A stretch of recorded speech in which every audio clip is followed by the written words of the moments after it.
자, 오늘은 고린도전서 우리 함께 살펴보고 있는 9번째 시간 7장 결혼에 관하여 우리 7장을 함께 한번 살펴보도록 합시다. 7장에서 바울은 결혼에 대해서 다룹니다. 24절까지는 결혼 자체에 있는 여러 가지 문제들을 다루고 25절부터는 독신주의에 대해서 다룹니다. 우리가 7장 전체를 한번 이해하기 앞서서 우리는 전이해 7장의 사전에 가져야 하는 이해가 있습니다. 그건 뭐냐면 7장의 이런 윤리적인 것들을 진행해 나갈 때 바울과 고린도 교인들은 종말에 대해서 어떻게 생각하고 있는가? 예수님의 재림이 임박했다라고 생각하는 상태예요. 26절 보시면요, 이렇게 돼 있죠. 내 생각에는 이것이 좋으니 곧 임박한 환난으로 말미암아. 29절 형제들은 내가 이 말을 하노니 그 때가 종말의 때죠. 예수님의 재림의 때가 단축하여진 고로. 예수님의 재림 혹은 이 종말이 임박한 것으로 여기고 있는 거예요. 지금 바울은. 그럼 얼마나 임박했느냐라고 하면 정확히 이제 날짜는 알 수 없죠. 알 수 없는데 예수님이 승천하셨던 것을 본 세대들이 죽기 전에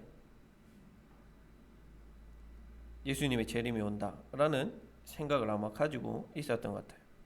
그렇기 때문에 이 7장은 일반적이고 보편적인 윤리라기보다는 굉장히 좀 특수한 윤리다. 그러니까 굉장히 종말이 임박한 상태에 적용되는 윤리다라고 이야기를 할 수가 있겠습니다. 그래서 이것들이 어떤 세대와 시대와 상황을 초월해서 보편적으로 적용할 수 있는 윤리냐라고 묻는다면은 좀 그렇게 보기는 어렵다라고 대답할 수가 있을 겁니다.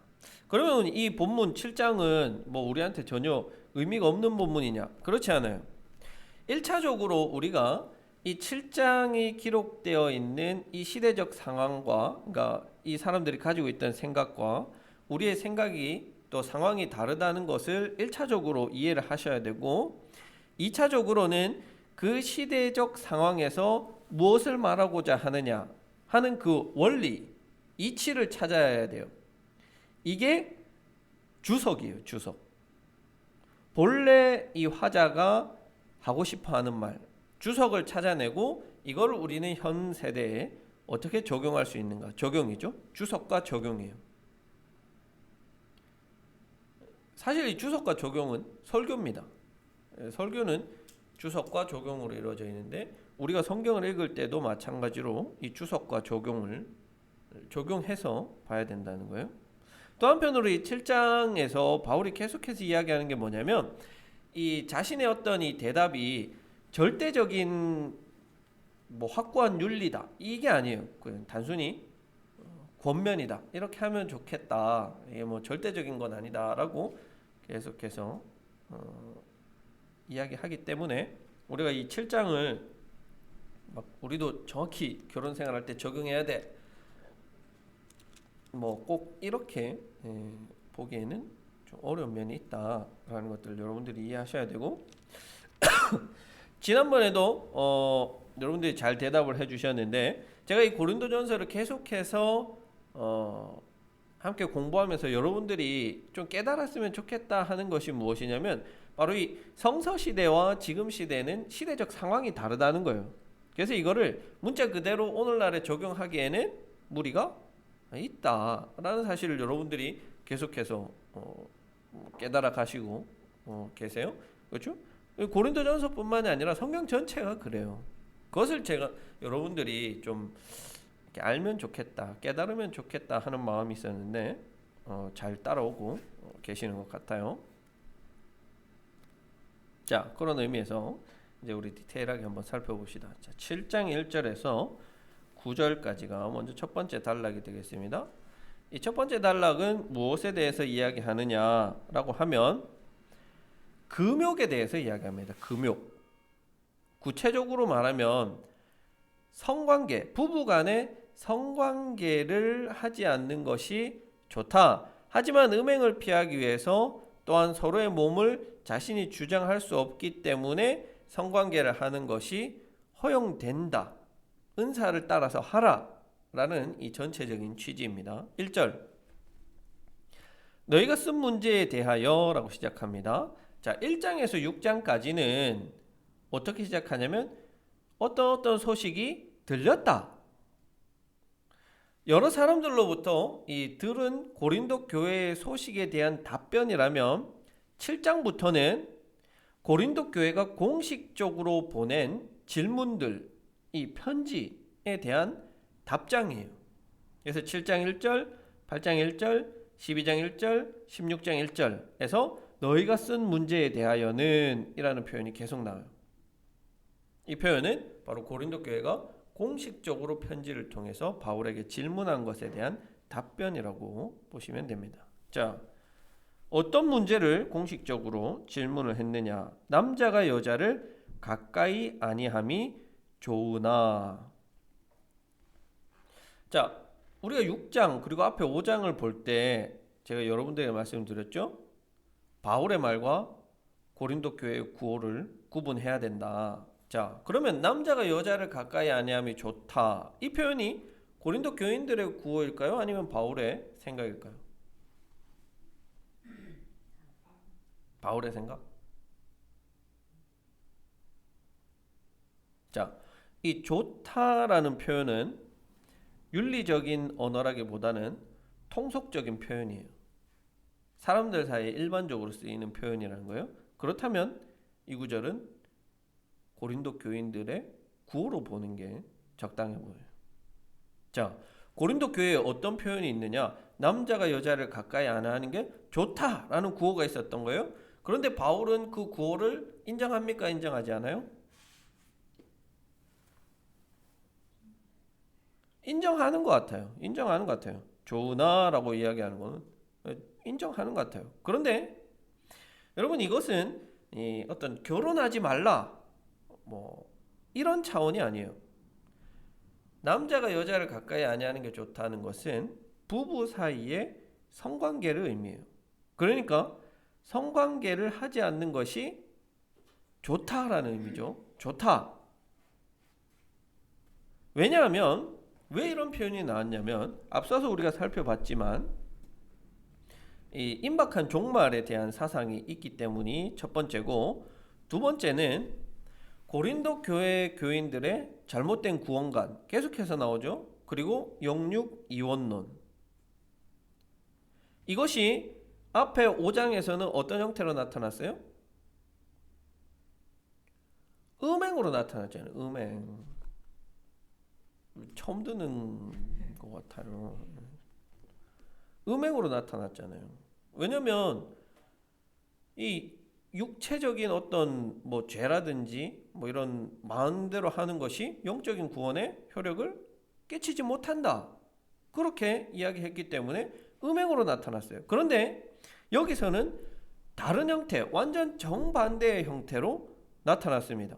자, 이미 구원을 얻었다. 그런데 육체적인 것은 부정한 것이다.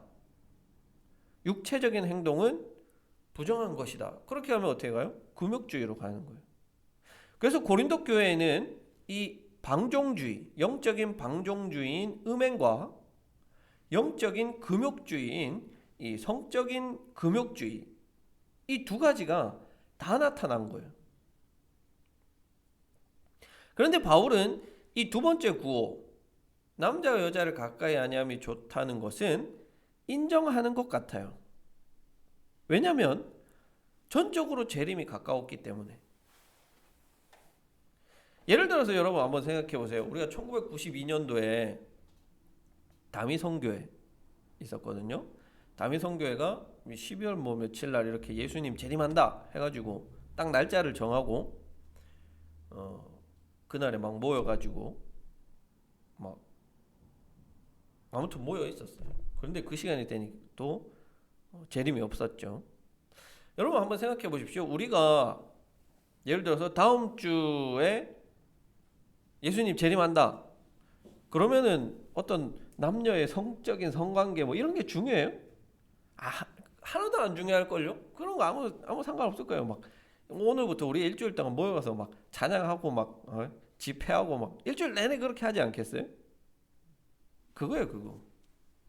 임박한 종말이 재림이 딱 정해져 있기 때문에 이 사람들은 어떤 영적인 금욕주의, 오로지 영적인 것만 집착하는 그런 모습이 고린도 교회에 나타났던 것 같아요. 자, 2절. 하지만 이 금욕주의가 권장하지는 않아요.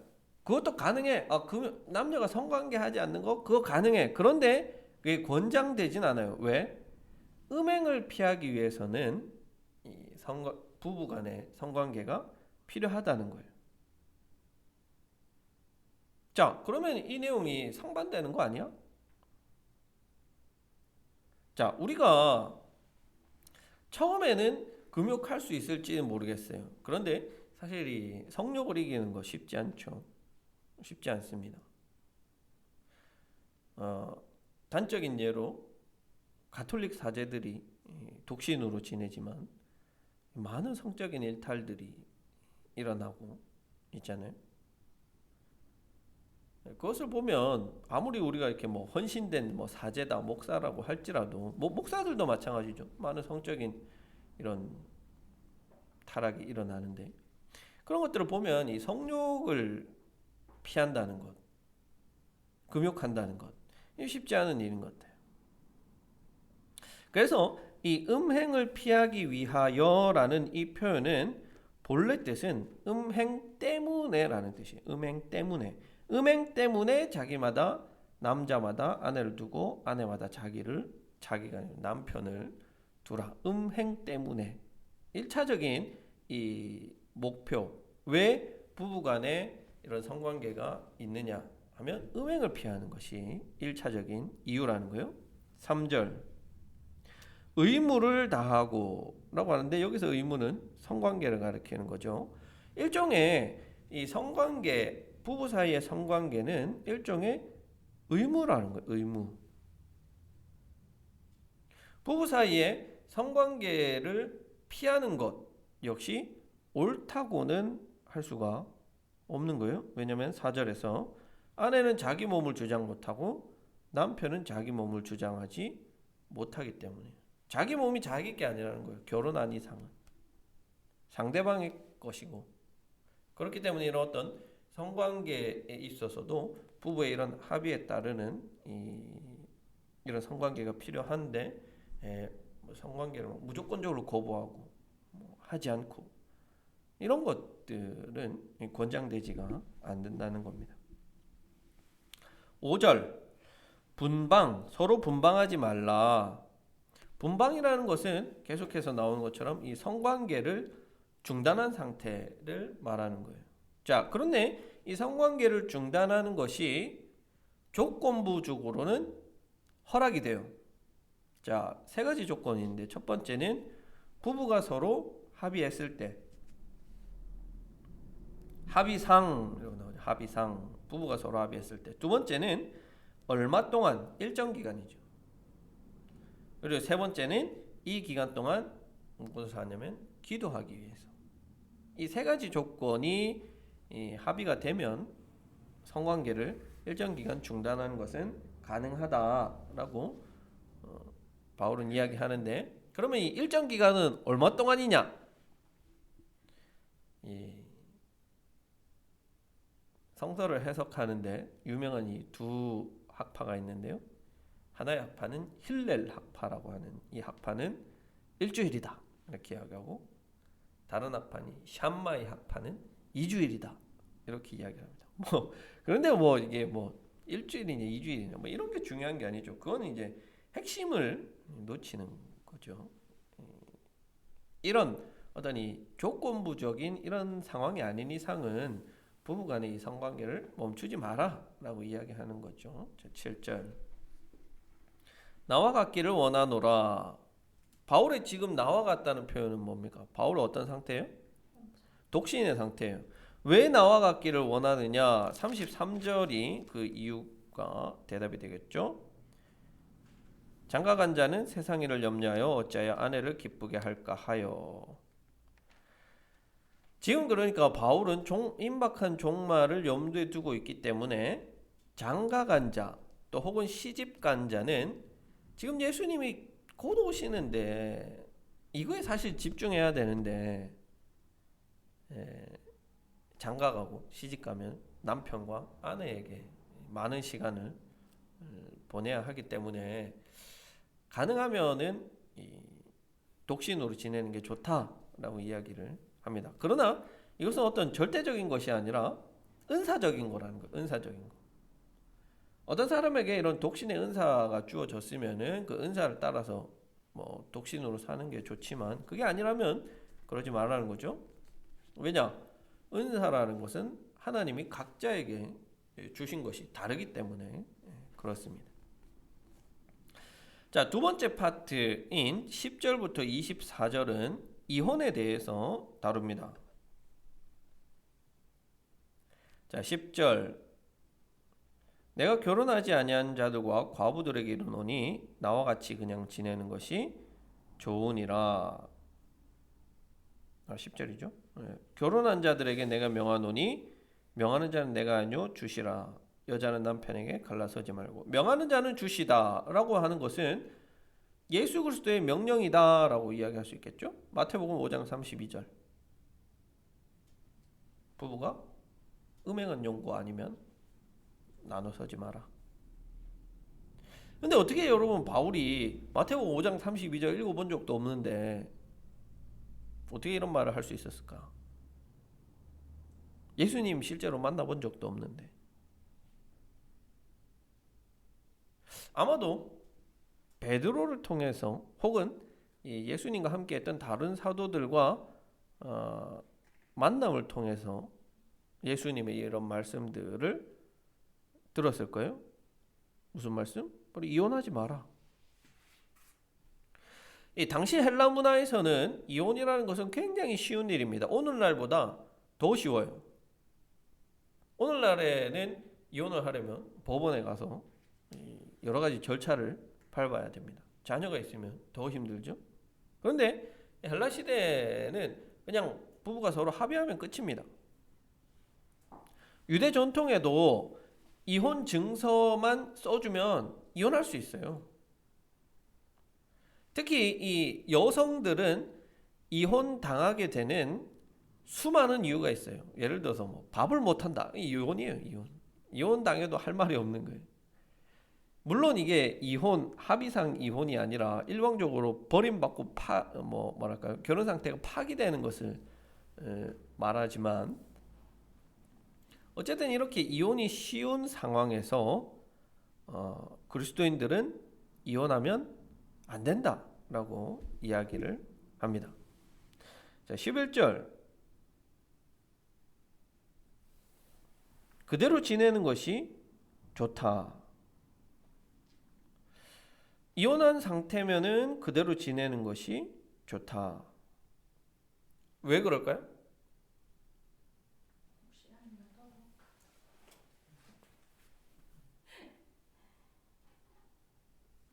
10주 7장은 계속 제가 말씀드렸죠. 임박한 재림 때문에 굳이 뭐 다시 합칠 필요가 없는 거예요.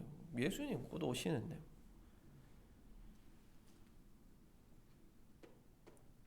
그런데 또 남편과 화합하라 이렇게 이야기하죠. 다시 그 남편과 화합하든지. 고린도후서 5장 18절에 따르면 화목하게 하는 것이 그리스도인의 책임이다, 책무다. 합하는 것도 가능하다. 그대로 지내는 것도 좋다. 그러니까 이것도 좋고 저것도 좋다. 다 좋다. 12절부터는 믿지 않는 배우자와의 문제를 다루는 거예요. 자, 믿지 않는 배우자. 남편은 믿고 아내는 안 믿고 예수님을. 아내는 믿고 남편은 안 믿고. 이런 상황에서 믿지 않는 배우자를 그러면 버려야 되느냐? 그 주도권을 누구한테 주라고 이야기해요? 아내가 아니라 믿지 않는 자에게 주라는 거예요. 믿지 않는 자. 남편이든 아내든 계속 살 거냐 이혼할 거냐의 주도권을 믿지 않는 자에게 주라는 거예요. 그래서 이혼하겠다고 하면 이혼해주고 계속 살겠다고 하면 계속 살아라. 왜? 이혼하면은 하나님께 집중하는 거고 이혼 안 하면은 믿는 자를 통해서 믿지 않는 자가 거룩해진다는 거고. 자, 그런데 여러분 우리가 이것을 굉장히 쉽게 이야기하지만 어떤 걸 쉽게 이야기한다는 말이냐면 믿는 자를 통해서 믿지 않는 자가 거룩해진다. 이거는 이 당시에 있어서는 굉장히 파격적인 개념이에요. 왜냐?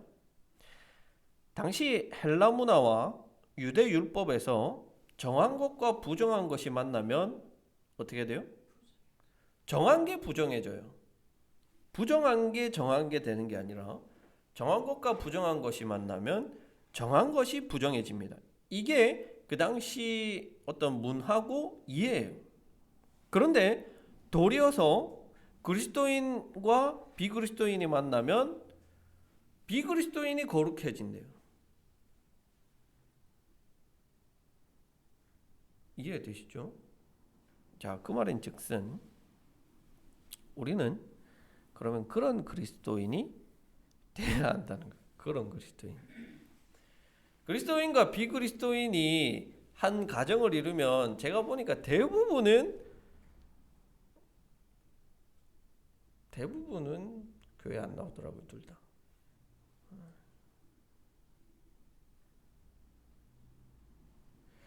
그리스도인은 이 비그리스도인과 만나면 자꾸 선한 영향력을 끼치는 게 그리스도인이지, 성경적 그리스도인이지, 비그리스도인에게 영향을 받아서 자기의 믿음도 잃고 신앙도 잃고 이런 부정해지는, 물론 부정해진다는 표현 좀 그렇습니다만 부정해지는 그런 영향력을 자꾸 받는 그리스도인이 되면은 안 되는 거죠. 이 성경적 관점에서는 그리스도인이 비그리스도인에게 계속 선한 영향력을 끼쳐서 상대방도 거룩해지도록 하는 게 그리스도인의 역할이라는 거예요.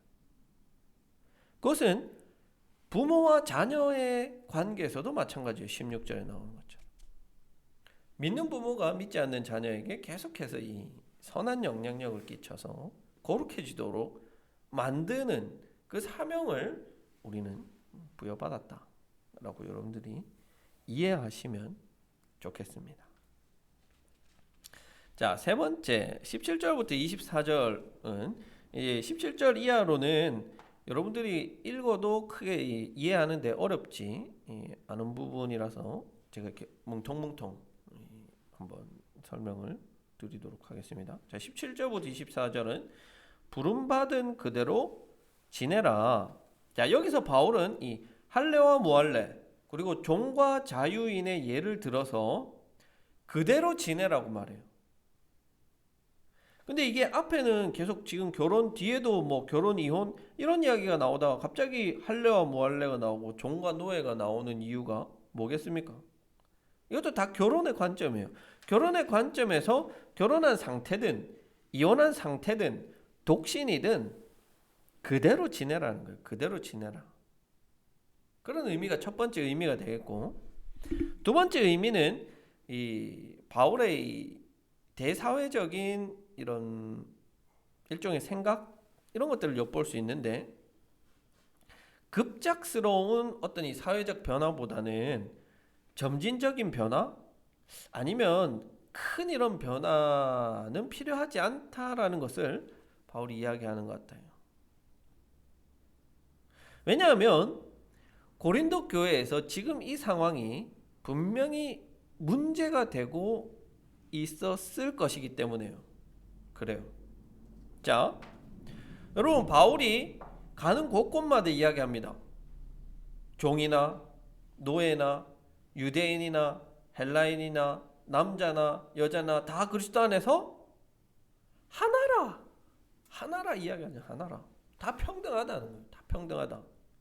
자, 이 이야기를 들었어요. 그런데 고린도 교회는 노예가 90% 이상이라 했잖아요. 자, 노예들과 그 주인들이 같은 교회에 와서 바울의 이 말을 들었어요. 자, 그러면 교회에서 어떻게 진행했습니까? 주인이 노예들한테 야, 노예야, 바꿔줘라 이렇게 할까요? 이렇게 못하죠. 이렇게 못해요. 형제님 아마 이렇게 불렀을 거예요. 노예지만. 그런데 집으로 돌아갔어요. 집으로 돌아가서 주인과 노예의 관계. 야, 돌쇠야, 아니면 형제님 밥 좀 주시겠습니까? 노예한테. 어떻게 되겠어요? 아마 일본 노예들이나 굉장히 이런 조금 급진적인 생각을 가지고 있었던 이 하층민들은 완전히 계급에 대해서 철폐해야 된다. 뭐 우리 다 안에서 그리스도 안에서 하나인데 뭐 주인과 노예가 어디 있느냐? 이런 어떤 이 갈등들이 분명히 일어났지 않았겠습니까? 그래서 이런 갈등들, 대사회적인 갈등을 야기할 수 있는 이런 부분에 대해서 바울은 종은 종대로, 또 주인은 주인대로 이런 어떤 그 지금의 현재 시스템과 그 체제를 막 급작스럽게 뒤엎으려고 하지 말고 그대로 지내는 것이 좋다. 아마 이렇게 이야기하는 것은 그 교회가 지금 충분히 뭐 분열이 있고 뭐 상태가 안 좋은데 노예들까지 뭐 그러면 이렇게 좀 힘들지 않겠습니까? 그래서 이제 그런 관점에서 바울이 이런 이야기를 하지 않았을까. 그래서 일부 학자들은 이런 바울의 사상을 놓고 좀 바울은 노예 제도를 뭐 인정하는 사람이다. 뭐 바울은 뭐 노예 뭐 주인 관계를 인정한다 이렇게 이야기하지만요. 꼭 그런 것은 아닙니다. 뒤에 가서 한 번 더 그거 봅시다. 자, 17절.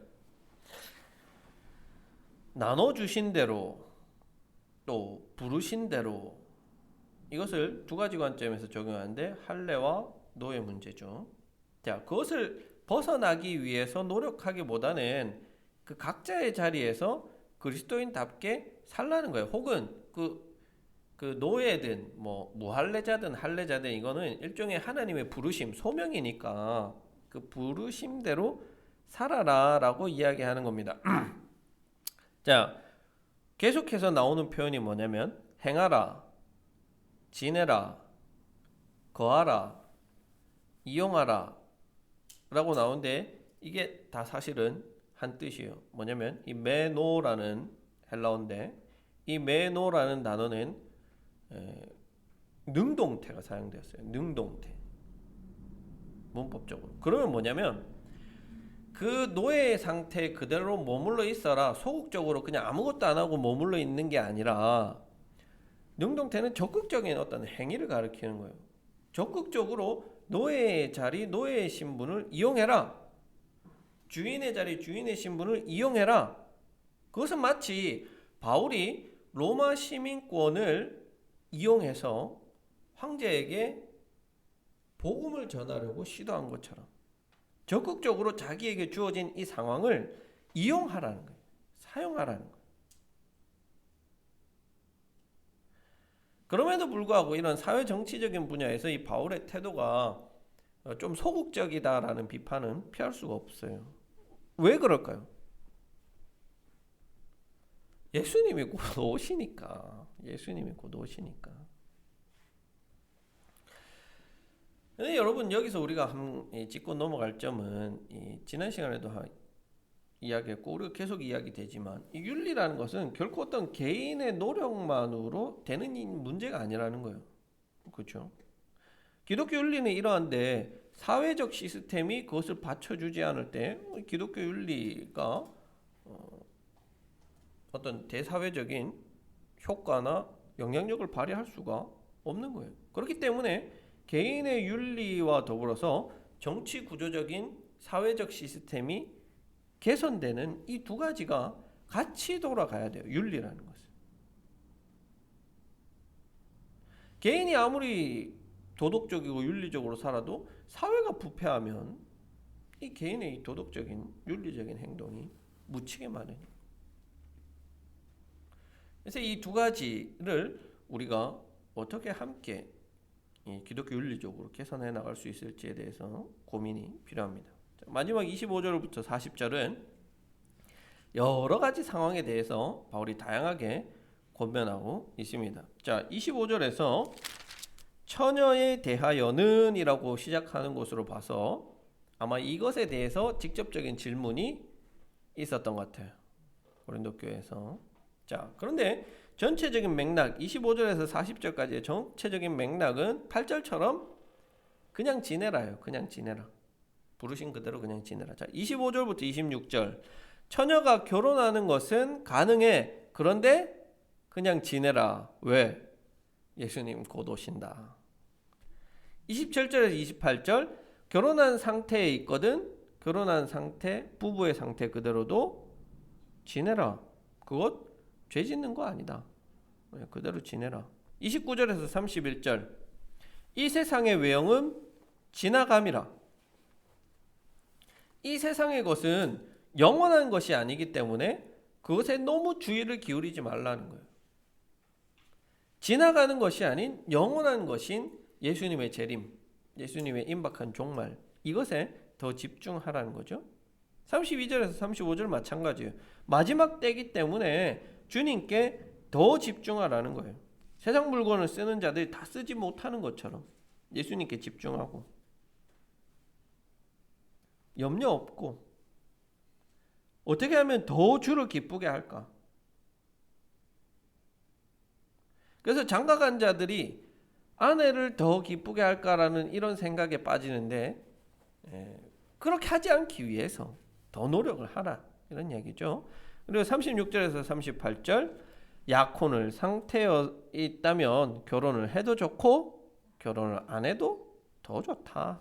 그리고 마지막 39절에서 40절은 과부도 결혼할 수 있다. 그런데 혼자 있는 건 더 좋다.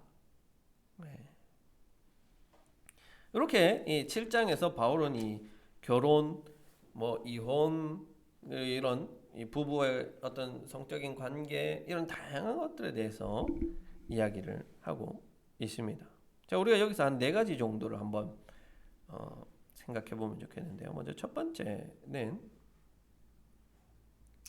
이 바울의 이 소극적인 사회 변화에 대한 태도가 여기만 나오는 게 아니라 한 군데 더 나오는데 그게 빌레몬서죠. 오네시모라고 하는 이 종이 빌레몬이라는 주인으로부터 도망쳤어요. 그리고 잡혀가지고 지금 바울과 같이 옥에 갇혀 있어요. 근데 이 당시에 도망친 노예는 주인이 때려 죽이든 그냥 죽이든 말든 아무 상관이 없어요. 노예가 도망치면 이건 그냥 죽는 거예요. 죽어 마땅한 거예요. 근데 바울이 이 오네시모를 빌레몬한테 돌려보내요. 그리고 형제처럼 대해달라 이런 이야기를 합니다. 이것이 물론 이제 빌레몬이 믿는 사람이니까 바울이 이 편지를 받고 잘 대처를 했겠지만 노예를 풀어주지 않고 다시 주인에게 돌려보냈다. 이런 것에 대해서 굉장히 비판하는 사람들이 많이 있는데요. 바울의 이런 소극적인 이 사회 변화 태도, 이 사회 구조적인 시스템을 바꾸려는 것에 있어서 굉장히 이런 소극적인 태도가 많은 비판이 되었습니다. 자, 두 번째로는 임박한 이 종말론적 태도가 7장에서는 강하게 나와요. 바울이 이 초창기 쓴 편지들을 보면 이 임박한 종말 재림이 강하게 나옵니다. 가장 처음에 쓴 이 편지로 알려진 게 데살로니가 전서입니다. 이 고린도 전서보다 약간 2-3년 앞서서 제일 처음 쓰여진 이 편지로 보이는데 4장과 5장이 다 재림, 휴거 이런 내용들이에요. 그런데 이런 태도가 좀 후기로 가면 태도의 변화가 일어납니다. 후기로 가면 이 지연된 종말을 염두에 둔 듯한 이런 태도들이나 답변들이 나옵니다. 요거에 대한 거. 자, 세 번째는 바울이 계속해서 이 7장에서 이야기하는 게 뭐냐면 죄 짓는 거 아니다 그거. 결혼하는 거 죄 짓는 거 아니다. 또 이혼하는 거 뭐 이혼하는 것은 아니고 네. 과부가 결혼하는 거 죄 짓는 거 아니다. 죄 짓는 거 아니다 이야기하는데 앞서서 이야기했지만 여러분 죄 짓는 거 아니라고 모든 행동이 다 허락되는 건 아니잖아요. 그렇죠? 6장에서 바울이 이야기했잖아요. 모든 것이 가하나 모든 것이 덕이 되는 건 아니다. 죄 짓는 거 아니다. 우리가 죄 안 짓는다고 뭐 할 수 있다. 그죠? 뭐 이런 부분들에 대해서도 우리가 한번 생각해 볼 필요가 있고요. 마지막 네 번째는 그렇다면 우리가 이 7장에서는 임박한 이 재림, 종말을 염두에 두고 이 윤리적인 내용들이 전개되었는데 오늘날 우리는 지연된 종말, 성경에서는 이 파루시아라고 이야기합니다. 헬라어로 파루시아라고 하는 이 지연된 종말을 살아가는 오늘날 우리의 윤리적인 태도는 어떠해야 할까?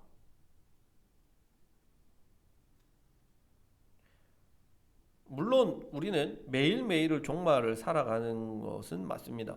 그렇죠? 예수님이 내일 오실지 뭐 모레 오실지 모르니까 뭐 임박한 종말을 살아가는 것도 맞지만 사실 내일 오실지 모레 오실지 했는 게 2000년이 지났습니다. 그렇죠? 파루시아 지연된 종말을 우리는 살아가고 있어요. 이 속에서 우리는 이 어떤 이 영적인 태도를 가지고 살아가야 할 것인가 하는 이 문제가 있습니다.